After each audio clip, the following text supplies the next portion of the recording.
There are many important factors that go into getting a good night's sleep while camping.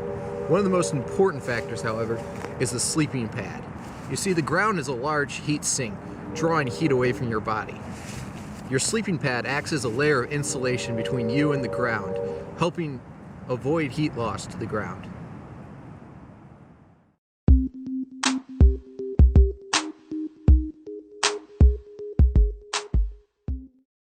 In order to demonstrate a sleeping pad reduces heat loss from a camper's body to the ground, we created an apparatus.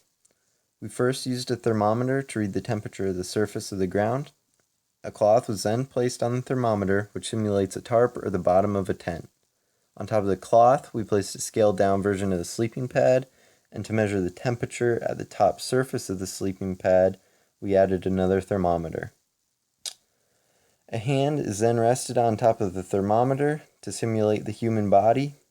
And finally, on top of the entire system, we placed a coat to act as a sleeping bag.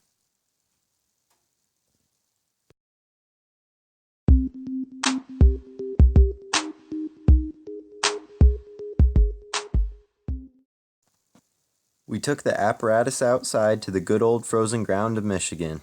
We began the experiment and recorded the ground temperature and the temperature of the top surface of the sleeping pad every 30 seconds.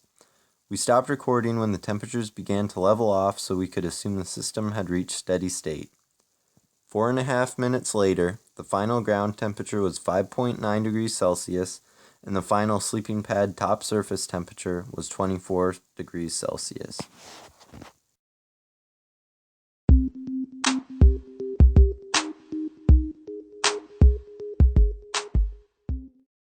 To obtain control data, the sleeping pad was removed from the apparatus to simulate a camper sleeping only on a tarp.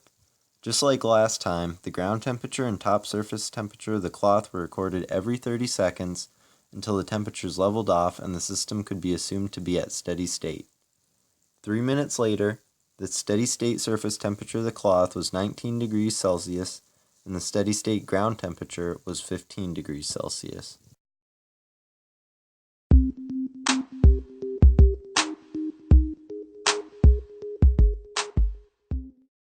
With the data we obtained, we can calculate the heat transfer from the hand to the ground with and without the sleeping pad. Heat transfer with the sleeping pad will be calculated first. We have the following equation. Heat transfer equals the difference in steady state temperatures between the top surface's sleeping pad and the ground divided by the sum of resistances.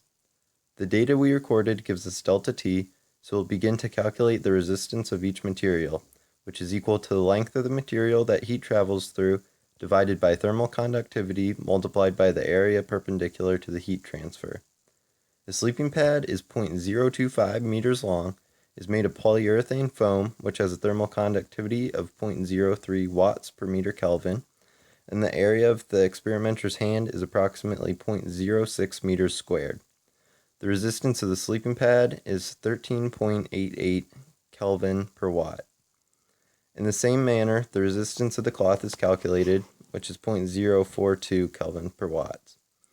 Plugging the resistance into the original equation, we get the heat transferred between the hand and the ground with the sleeping pad is 1.3 watts. Using the same process, we can calculate the heat transfer from the hand to the ground without the sleeping pad using just the resistance of the cloth that we previously calculated. This time, we get a heat transfer of 95 watts. Using those two calculations, we found there was a 7,200% increase in heat transfer between the hand and the ground when the sleeping pad was removed from the system. Wow! As you can clearly see from the data from our experiment, without a sleeping pad, a camper expends lots of heat, heating the ground directly below them. However, when a sleeping pad is introduced into the system, a camper keeps a large majority of their heat and stays warmer. So next time you're out camping with your friends, think about how the principles of heat transfer and chemical engineering gives you a warm night's sleep.